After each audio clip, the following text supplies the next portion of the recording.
Hello, good people. Welcome back to Trend Tales. And today in this video, I'm going to talk about listening module. Speaking হালকা একটু আমি recap দিব আমার আগের এপিসোডে, যেখানে আমি ফান্ডামেন্টালস নিয়ে কথা বলেছিলাম আইএলস এক্সামের ফান্ডামেন্টালস। যদি আপনি ভিডিওটা না দেখে থাকেন, I will definitely highly suggest you to watch that video. কারণ ফান্ডামেন্টালস যদি আপনি না জানেন, তাহলে কিন্তু আপনার আইএলসের এক্সাম ফরম্যাটটা ধরতে একটু প্রবলেম হতে পারে। আইএলসের এক্সামটা 4টা মডিউলের ওপরে হবে। একটা হচ্ছে listening, reading, writing and speaking.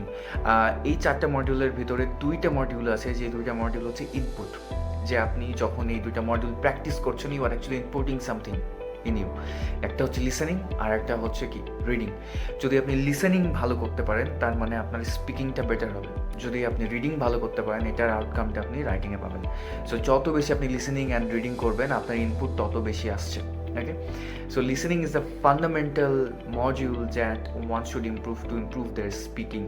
মানে আপনার লিসেনিং যদি আপনি ভালো করেন, তাহলে দেখবেন যে আপনার স্পিকিংটা আস্তে আস্তে অটোমেটিক্যালি ভালোর দিকে যাচ্ছে। আজকের এই ভিডিওতে আমি ট্রাই করব লিসেনিং মডিউলের ডুজ অ্যান্ড ডোন্টস নিয়ে কথা বলতে, লিসেনিং মডিউলের এক্সাম ফরম্যাটটা নিয়ে কথা বলতে, এবং লিসেনিং মডিউলটাতে আপনি কীভাবে একটু বেটার মার্ক পেতে পারেন সেই বিষয়টা নিয়ে একটু কথা বলতে। সো চলেন আমরা ফার্স্টে কথা বলি আমাদের লিসেনিং মডিউলের টাইম ফরম্যাটটা নিয়ে। এটা 40 মিনিটের এক্সাম। 40 মিনিটের এক্সামের মধ্যে টাইমটা ভাগ করা 2 ভাগে, 30 মিনিটস অ্যান্ড 10 মিনিটস। 30 মিনিটসে আপনার কাজ হচ্ছে কোয়েশ্চেনে কনসেন্ট্রেট করা এবং লিসেনিংয়ে যে অডিও ক্লিপগুলো বাসছে সেগুলো শুনে শুনে অ্যান্সার্সগুলোকে কালেক্ট করা আপনাদের কোয়েশ্চেন পেপারে। তারপর আপনাদেরকে 10 মিনিটস দেওয়া হবে। এই 10 মিনিটসে আপনি যে অ্যান্সার্সগুলো অলরেডি একটা ড্রাফট তৈরি করলেন আপনার কোয়েশ্চেন পেপারে, সেগুলোকে 1 বাই 1 আপনাদেরকে অ্যান্সার শিটে ট্রান্সফার করতে হবে। অনেকের মাথায় অনেক রকমের কনসেপ্টস থাকে, যে মেবি এখানে একটা বিপ থাকে, মেবি একটু ইমফ্যাসিস থাকে, মেবি ডায়ালগের মধ্যে কিছু একটা ট্রিক থাকে যে আপনি অ্যান্সারটা ধরতে পারবেন। মেবি থাকে একটা দুইটাতে, আমি বলছি না যে একদমই থাকে না, বাট এইটা it can not be a solution. আপনাকে একদম বেস লাইন থেকে আপনার লিসেনিং মডিউলের স্কিলটাকে ডেভেলপ করতে হবে, আনলেস আপনার লিসেনিংয়ের জন্য অ্যান্সার্স পাওয়া একটু ডিফিকাল্ট হবে। অ্যান্সার শিটটা কি, যারা আইএলসের এখন কেবল প্রথমের দিকে আছে, যারা কেবল আইএলস নিয়ে প্রিপারেশন নেওয়া শুরু করেছেন, তাদের জন্য বলি, লিসেনিং এবং রিডিং মডিউলের জন্য আপনার যে অ্যান্সারটা, সেটা আপনি আপনার কোশ্চেন পেপারে লিখতে পারেন, কিন্তু কোশ্চেন পেপারে আপনি যাই লিখেন না কেন সেটাকে অ্যাকসেপ্ট করা হবে না যতক্ষণ পর্যন্ত না আপনি আপনার অ্যান্সারগুলোকে আপনার অ্যান্সার শিটে ট্রান্সফার করছেন। সো অ্যান্সার শিটটা দেখতে কেমন হবে? অ্যান্সার শিটটা দেখতে ঠিক এরকম হবে। লিসেনিং মডিউলের জন্য আমাদেরকে টোটাল 40টা কোশ্চেন অ্যান্সার বের করতে হবে। এখন লিসেনিং মডিউলের জন্য আমাদের যে কোশ্চেন প্যাটার্নটা, এই কোশ্চেন প্যাটার্নটা খুব সুন্দর করে প্ল্যান করা। এখানে 4টা আলাদা আলাদা পার্ট থাকবে, part 1, part 2, part 3 and part 4, এবং প্রত্যেকটা পার্টে 10টা করে কোশ্চেন থাকবে। 4টা পার্টে 4 রকমের অডিও ক্লিপ থাকবে। একটা হচ্ছে ইদার এটা কনভারসেশনাল হবে, কনভারসেশনাল বলতে দুজনের মধ্যে ডায়ালগ হতে পারে অথবা মনোলগ হতে পারে। এই যে 4টা পার্ট, এই 4টা পার্টে different type of question sets থাকবে, মানে একই টাইপের কোয়েশ্চেন আপনি পাবেন না। মানে যদি পার্ট 1-এ আমার ফিল ইন দ্য ব্ল্যাঙ্ক থাকে, পার্ট 2-এ ফিল ইন দ্য ব্ল্যাঙ্ক থাকতে পারে, অথবা আবার মাল্টিপল চয়েস কোয়েশ্চেনও থাকতে পারে। পার্ট 3 খুব ইন্টারেস্টিং একটা সেকশন, যেখানে আপনি ফ্লো চার্ট পেতে পারেন অথবা ম্যাপ পেতে পারেন। পার্ট 4-এ গিয়ে ইদার আপনার ফিল ইন দ্য ব্ল্যাঙ্ক থাকবে অথবা মাল্টিপল চয়েস কোশ্চেন থাকবে। কোনো কোনো ক্ষেত্রে দুটো সেটই থাকতে পারে, 5টা করে। কোশ্চেন সেটের ব্যাপারে আমি আপনাদেরকে একটু আইডিয়া দিতে চাই। টোটাল 11 রকমের কোশ্চেন সেট হতে পারে। ওকে, multiple choice question, matching questions, map and plan leveling, diagram leveling, form completion, note completion, table completion, flow chart completion, summary completion, sentence completion, short answer questions.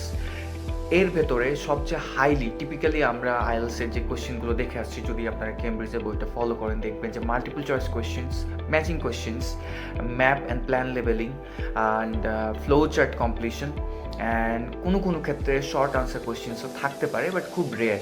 But ধরে নিতে পারেন যে আপনাদেরকে খুব বেশি প্র্যাকটিস করতে হবে multiple choice questions, feel in the blank and maps undoubtedly. এক্সামের কোশ্চেন নিয়ে আমি যদি মনে করি যে আমি আমার কোশ্চেনটাকে একটু ডিফিকাল্ট বানাবো একটা স্টুডেন্টের জন্য, তাহলে আমি কীভাবে করতে পারি এটা? আমি যদি আমার অডিও ক্লিপটার স্পিড বাড়াই, দুজন মানুষ কথা বলছে, they are speaking in a very local accent first of all, and they are speaking very fast, then it might be a problem for you. Second যে আরেকটা কম্পিটেন্সি লেভেল বাড়ানো সহজ উপায় সেটা হচ্ছে প্যারাফ্রেজিংয়ের পরিমাণ বাড়িয়ে দেওয়া। Paraphrasing is one skill that you really want to develop during your IELTS preparation. আপনার অডিও ক্লিপে যে আপনি কিওয়ার্ডগুলো শুনছেন, যে কথাগুলো আপনি শুনছেন, ওয়ার্ড ফর ওয়ার্ড রেফারেন্স আপনার কোশ্চিনে নাই। এটা স্পেশালি পার্ট 3 অ্যান্ড পার্ট 4-এ অনেক বেশি দেখা যায়। ওকে, যদি আপনার কাছে প্যারাফ্রেজ করার অ্যাবিলিটি চলে আসে, trust me, you'll do very good in your IELTS exam or any other exam, okay? So last, আজকে আমি এখন যে বিষয়টা নিয়ে কথা বলবো, ডুজ অ্যান্ড ডোন্টস। প্রথম কথা, লিসেনিং মডিউলের জন্য কলম ব্যবহার করা যাবে না, আপনাকে মাস্ট পেন্সিল ব্যবহার করতে হবে। সেকেন্ড কথা, আপনার কোশ্চিনে যে অ্যান্সার্সগুলো কালেক্ট করেছেন সেই অ্যান্সার্সগুলোকে ডেফিনেটলি আপনাকে আপনার অ্যান্সার শিটে ট্রান্সফার করতে হবে। যদি আপনি অ্যান্সার শিটে ট্রান্সফার করতে না পারেন, সেই অ্যান্সারগুলোকে কনসিডার করা হবে না। Spelling mistake, singular plural confusion is one of the biggest problem that a student can have. Spelling এর প্রতি অনেক বেশি কেয়ারফুল থাকবেন, কারণ স্পেলিংকে কনসিডার করা হয়। মাস্ট ডু সেটা হচ্ছে আপনার কোশ্চিনের ইনস্ট্রাকশনসগুলোকে পড়া। যদি আপনি আপনার কোশ্চিনের রিকোয়ারমেন্ট ফিল আপ করতে অক্ষম হন, তাহলে কিন্তু আপনার কোশ্চেনের অ্যান্সারসটাকে ভুল ধরে নেওয়া হবে। ডেফিনেটলি মেক শিওর করবেন যে আপনার 1 নম্বর কোশ্চেনের অ্যান্সারটা যেন 1 নম্বর কোশ্চেনের বক্সেই যায়, 2 নম্বর কোশ্চেনের অ্যান্সারটা 2 নম্বর বক্সেই যায়। কখনো না দেখে অ্যান্সারগুলো ট্রান্সফার করবেন না। মেক শিওর দ্যাট আপনি আপনার কোশ্চেনের নাম্বার এবং আপনার অ্যান্সার শিটের নাম্বারটা মিলিয়ে নিচ্ছেন একবার। ইনিশিয়ালি যারা এখন প্র্যাকটিস করছেন, প্রথমের দিকে আছেন, তাদেরকে আমি হাইলি রেকমেন্ড করবো লিসেনিংটা প্রত্যেক দিন প্র্যাকটিস করেন। কিপ প্র্যাকটিসিং গাইস, যত বেশি শুনবেন তত বেশি ইউজ টু হবেন। আপনি এক্সপেক্ট করতে পারেন না যে আপনি আপনার ফার্স্ট লিসেনিংয়েই 40 আউট অফ 40 পাবেন। Trust me, after 7 days you will see a progress, after a month you will see more progress. আরও বেশি প্রোগ্রেস দেখতে পারবেন এবং আরও বেশি দেখবেন ঠিকের পরিমাণ বাড়তেছে।